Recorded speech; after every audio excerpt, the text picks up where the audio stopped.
UK who give their time to help others.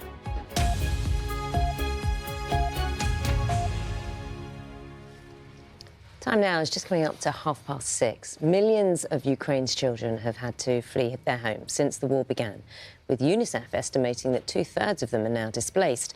For some, it's a difficult journey because they don't even have their parents with them.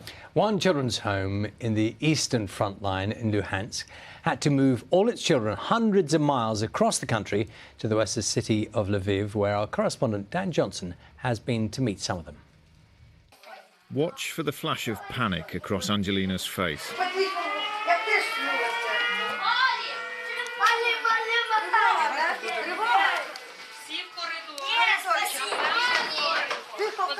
But she knows the drill.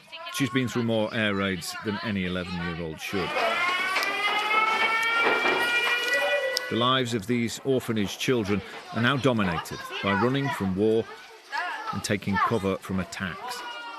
Are you scared, Angelina?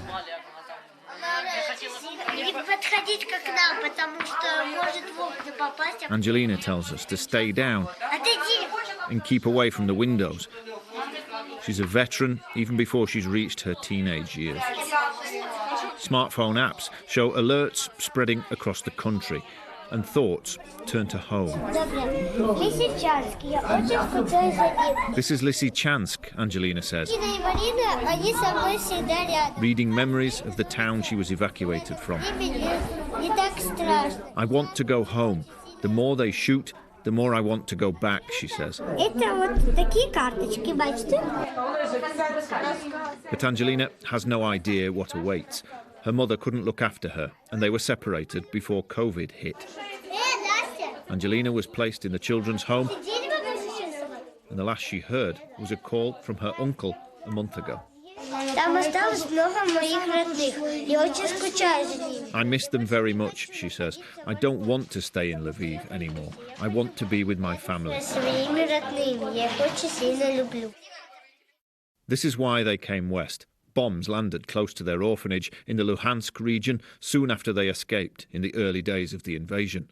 Local officials sent us these pictures of the damage. The UN says nearly 5 million Ukrainian children are now refugees.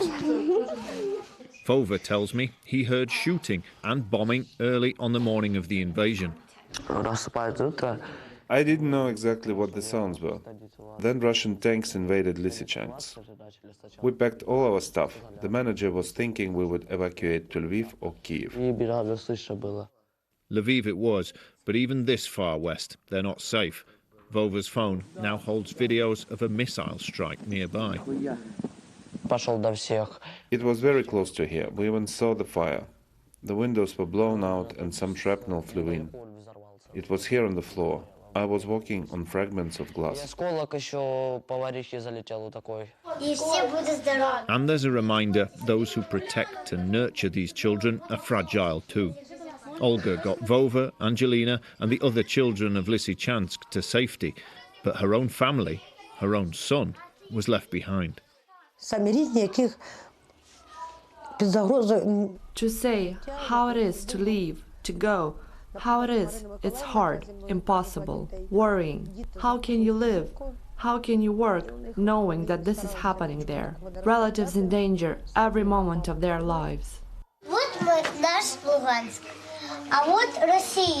Angelina offers a lesson in the attempt to redraw Ukraine's geography. Take me back to Lysychansk, she says, and I will live with my family.